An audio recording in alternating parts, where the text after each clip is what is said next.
What's up YouTube, Capital G here on my continuing journey checking out Rage of the Abyss support. This time I'm looking at the new Bandit Keith cards that got revealed, which surprisingly are very good. People might not actually know this, but I'm a big fan of Bandit Keith. The Bandit Keith versus Joey duel in Duelist Kingdom is actually one of my favorite duels in all of Yu-Gi-Oh! Either that or Jack Atlas versus Carly in 5Ds.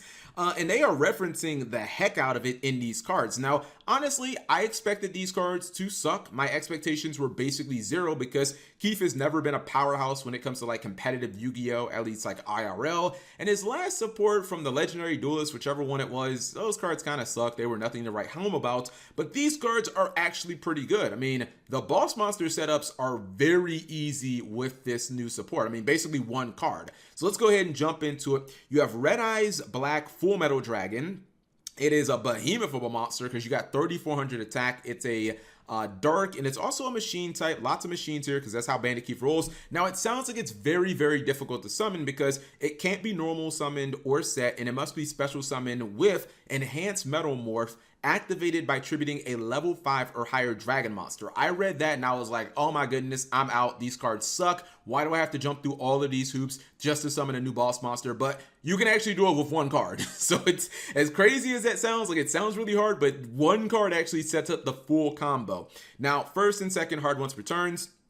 First effect kind of is like how this deck rolls, or, you know, one of the ways that you're going to get to the new trap card. It says you can reveal this card in your hand. You set a Metalmorph trap, including the new one, the Enhanced Metalmorph that I just talked about. You can set a Metalmorph trap directly from your deck, and if you do, shuffle this card back into your deck. So that's a way of getting to the new Metalmorphs. Also does not, dodges Ash Blossom because it doesn't add the card to the hand. It just puts it straight on the field. Second effect is what makes this guy worth putting on the field himself.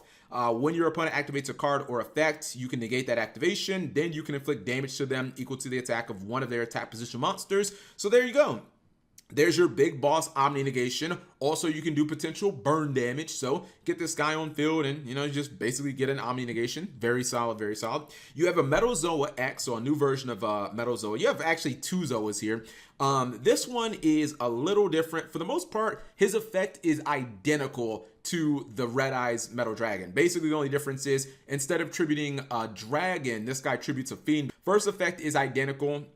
Reveal it to your opponent, set a Metalmorph, shuffle this guy back into the deck. Second effect is basically his disruption effect. So instead of Omni negation, up to twice per turn, when an opponent activates a spell effect, or excuse me, a spell card or effect, or a monster effect, quick effect, you can target one face-up monster they control, destroy it. I think that this is a very solid form of disruption because basically anything that wants to stay on field that activates, this card kind of like, can get rid of it. Or I guess if your opponent has a monster specifically, because yeah, it doesn't pop spells, but it does pop monsters. Like, let's say that you're playing against something like Snake Eyes, right? Your opponent goes normal summon Snake Eye Ash, activate the effect. Cool. I'll just chain Metalzoa and I'll just pop it, right? They search a Poplar, they special Poplar, activate the effect. Cool. You just blow up Poplar. Now, your opponent doesn't have any field presence. I mean, yeah, they might have an OSS or a field spell, but at least you got rid of two monsters. So I think that that's pretty good disruption. I'm playing Voiceless Voice right now, and I'm like, man, I wish we had an effect like that. So I definitely think this is a boss monster worthy of getting on field because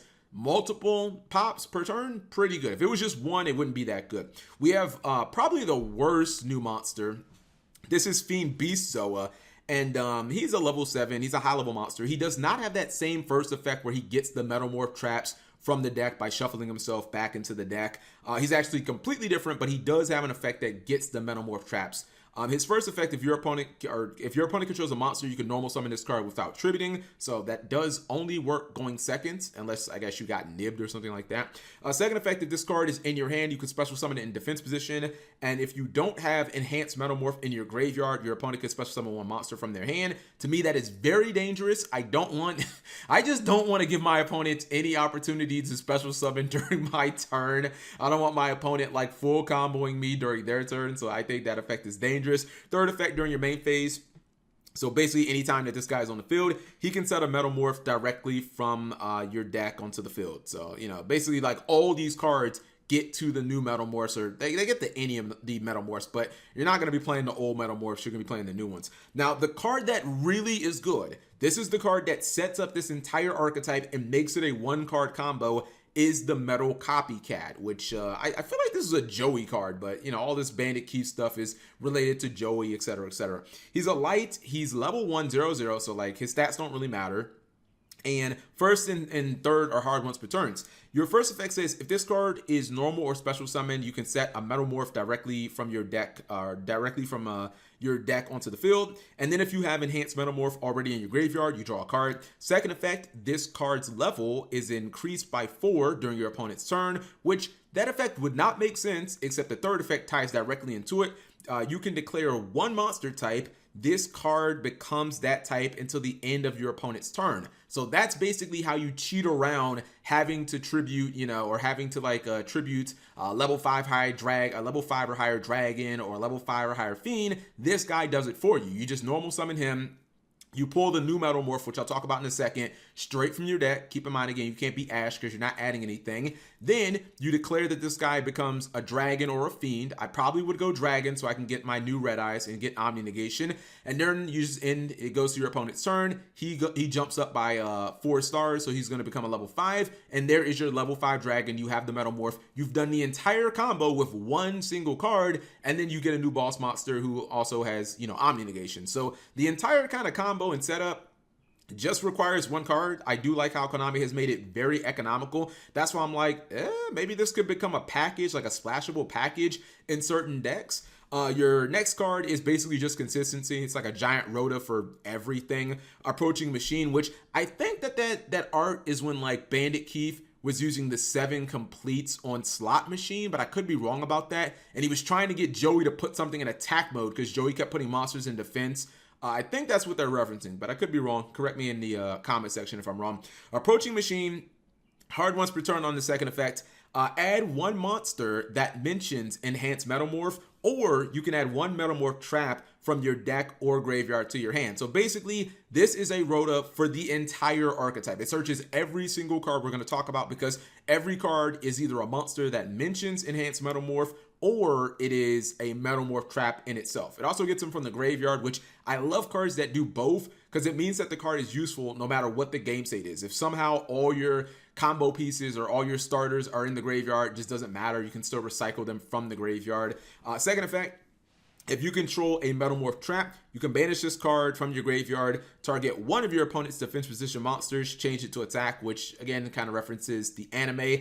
I don't know how effective that's going to be because like people don't put monsters in defense, but when you kind of understand like how the trap works and what it does to the Red Eyes dragon specifically, it does actually make some sense. You know what I mean? Basically like making it so your opponent can never defend themselves. This is finally the enhanced Metalmorph. It is a hard once per turn, which is shocking because I can't remember the last time I saw a trap card that was like a hard once per turn.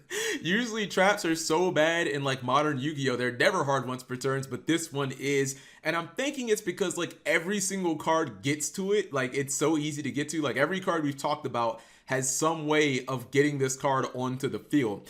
Activate this card by tributing a face-up monster as a cost. Special summon one monster that cannot be normal/set and mentions enhanced Metalmorph, which is like the 2 boss monsters we talked about. You can summon them from the hand, the deck, or graveyard, so anywhere but banishment. Then you can equip this card to that card as an equipped with this effect. Second effect, the equipped monster gains 400 attack and defense. Your opponent cannot target it with monster or spell effects. Also, it cannot be destroyed by monster or spell effects, which is great. Like, I really just thought that this was just going to be a mechanism for summoning the boss monsters. I was like, okay, well, we got to play this card because we got to summon the new boss monsters. But the fact that this card re-equips itself to the new boss monsters and then gives them 400 attack, which is not that important. It does turn the new Red Eyes into 3,800, I think, which is insane. But then it also makes them have like targeting protection and destruction protection against spells and monster cards is crazy. Like that gives them so much protection. Very reminiscent of like what Melodious is doing right now, where Melodious will build a board that doesn't even have that many disruptions, but the board is so hard to crack because the monsters like can't be targeted, they can't be like destroyed, they have all this like crazy protection on them, and your opponent's like, well, how do I get rid of this? You know, I only have a few cards. Now, obviously the card is still like whatever boss monster you summon is still heavily susceptible to infinite impermanence, but that is why you have Omni Negation on the Red Eyes. Final card is Time Machine. or excuse me, no, Time Engine, which, okay, it has red eyes in the artwork. For some reason, I don't know why I thought this was a Time Machine reference. It's not. Anyways, this also is treated as a Metalmorph card. It's a normal trap. It says, if a monster or monsters you control is destroyed by battle or an opponent's card effect, target one of them, special summon it. Then, if it is a level 5 or higher machine monster, and you have another Metalmorph trap in your or on your field or in your graveyard, you can destroy as many monsters your opponent controls as possible, and you can also inflict damage equal to the summoned monster's original attack. So this is, it actually feels very reminiscent of a DM card where you have like such a high ceiling, but it's very situational in my opinion. I think what makes it situational in my opinion is needing to have the Metalmorph card in the graveyard, because obviously you can get to this card super easily. Basically every single card we've talked about puts this card straight on the field, or like Rhodas for it or something like that.